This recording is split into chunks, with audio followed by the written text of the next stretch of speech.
Hello students and friends, आज हम class 9th के 1.1 एक्सरसाइज को करेंगे। पिछली वीडियो में आप सबने बहुत सारा प्यार दिया, काफ़ी व्यूज़ हुए, इसके लिए आप सबको बहुत बहुत धन्यवाद। तो 1.1 से हम शुरू करते हैं। सबसे पहले पहला क्वेश्चन देखते हैं। क्या शून्य एक परिमेय संख्या है? क्या आप इसे P अपॉन Q के रूप में लिख सकते हैं, जहां P और Q एक पूर्णांक है और Q 0 के बराबर नहीं होना चाहिए। शून्य को परिमेय संख्या के रूप में हम लिख सकते हैं। हाँ, क्यों? तो शून्य के नीचे हम 1 अपनी तरफ से लगा सकते हैं, 2 भी लगा सकते हैं, तो शून्य में कोई फर्क नहीं पड़ेगा। तो हमने देखा कि यहाँ पर ये कह रहा है Q जो है वो 0 के बराबर नहीं होना चाहिए, जबकि P और Q पूर्णांक है। तो 0 ही पूर्णांक है और 1 भी पूर्णांक है। 0 पूर्णांक है ही है, 2 ही पूर्णांक है। तो हमने यहाँ पे देखा कि ये दोनों पूर्णांक भी है और जो हमारा Q है वो 0 के बराबर भी नहीं है। तो हम क्या कह सकते हैं, इसे P अपॉन Q के रूप में कह सकते हैं। अब दूसरे प्रश्न की तरफ चलते हैं। दूसरा प्रश्न है 3 और 4 के बीच 6 परिमेय संख्याएं ज्ञात कीजिए। 3 और 4 के बीच में 6 परिमेय संख्या ज्ञात करनी है। इसको हल करते हैं। तब तो प्रश्न उत्तर में हो जाएगा हल। अगर 3 और 4 के बीच में 6 परिमेय संख्या लेनी है हमें, सबसे पहले इसको परिमेय संख्या बनाते हैं। क्या 3 के नीचे 1 लिख सकते हैं हम, और 4 के नीचे भी 1 लिख सकते हैं, परिमेय संख्या हो जाएगी। 6 परिमेय संख्या के बीच की याद करनी है तो हमें 7 लेना पड़ेगा। अगर हमें 6 याद करनी है तो 7 अंक लेना पड़ेगा। 7 से 3 में गुणा करना पड़ेगा और 7 से इस 1 में गुणा करना पड़ेगा। तो कितना हो जाएगा ये, 7 या 21 और 7 एकम 7। इसी तरीके से 4 में ले लेंगे, 4 में 7 गुणा करेंगे और 1 में भी 7 गुणा करेंगे, तो ये जगह 7 चौक 28 और 7 एकम 7। अब ये बन गया 21/27, 7 सॉरी, और ये बन गया 28/7। अब इनके बीच में देखेंगे परिमेय संख्या कैसे बन रही है। 21/7 इसका क्या आएगा, 22/7, उसके बाद 23/7, उसके बाद 24/7, उसके बाद 25/7, उसके बाद 26/7। अब इनको हम गिनते हैं, 1 2 3 4 5 और एक हो गया 27/7, 6।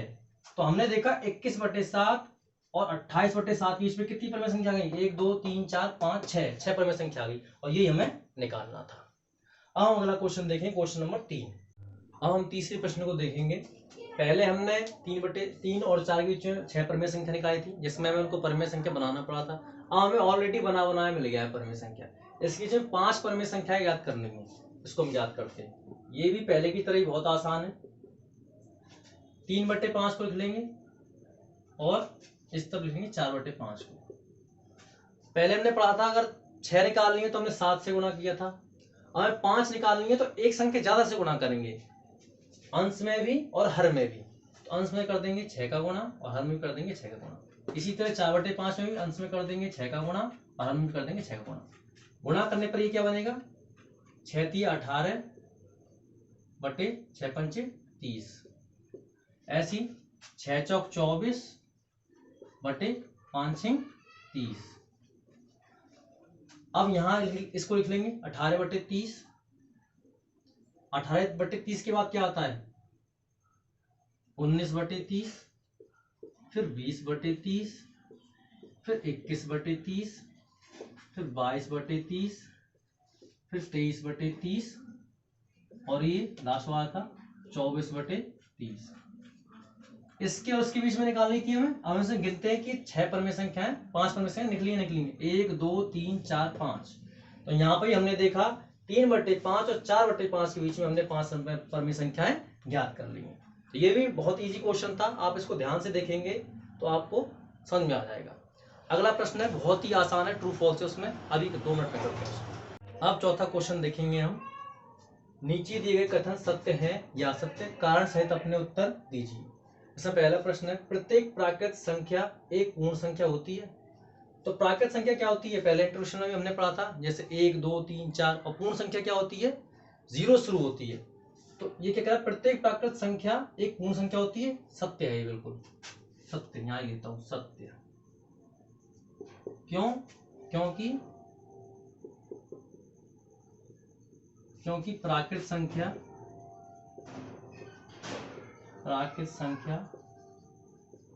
पूर्ण संख्या के अंतर्गत आती है। अंतर्गत, क्योंकि प्राकृत संख्या क्या है, पूर्ण संख्या के अंतर्गत होती है। क्योंकि प्राकृत संख्या क्या है, पूर्ण संख्या 0 से होती है, प्राकृत संख्या 1 2 3 4 ऐसे चलती जाती है। तो प्राकृत संख्या पूर्ण संख्या के अंतर्गत आई नहीं आई, तो इसीलिए ये बात सत्य होगी। दूसरी बात कह रहा है प्रत्येक पूर्णांक एक संख्या होती है,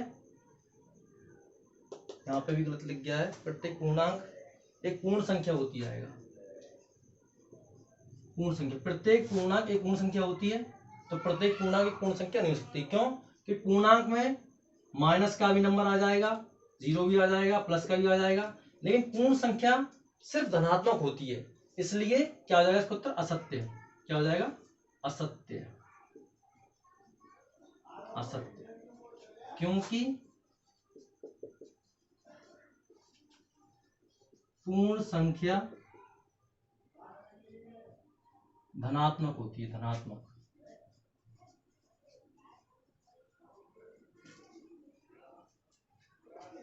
धनात्मक होती है तो पूर्णांक पूर्ण संख्या नहीं मिल सकती। और पूर्णांक क्या होते हैं, ऋणात्मक होते हैं। और पूर्णांक क्या होते हैं, पूर्णांक ऋणात्मक भी होते हैं। तो पूर्णांक ऋणात्मक भी होते हैं, तो पूर्ण संख्या के अंतर्गत कहां से आएंगे, नहीं आएंगे, तो ये बात क्या हो जाएगी, असत्य हो जाएगी। अब प्रत्येक परिमेय संख्या पूर्ण संख्या होती है, तो ये भी बात असत्य हो जाएगी, असत्य, असत्य हो जाएगी। क्यों हो जाएगी, क्योंकि परिमेय संख्या तो इस तरह से होती है p/q की फॉर्म में, या इसको उदाहरण लेते हैं 2/3। और पूर्ण संख्या क्या होती है, जैसे 0 है, 1 है, 2 है, 3 है, ये पूर्ण संख्या है। अब इसको मैं ऐसे तो नहीं लिखता ना 2/3, तो फिर तो ये पॉइंट में आ जाएगी, तो पूर्ण संख्या क्या हो नहीं हुई, तो इसलिए ये बात भी क्या हो जाएगी, असत्य हो जाएगी। प्रत्येक परिमेय संख्या एक पूर्ण संख्या होती है, ये बात असत्य हो जाएगी। तो हमने 1.1 एक्सरसाइज कंप्लीट कर ली है, आगे 1.2 करेंगे। धन्यवाद।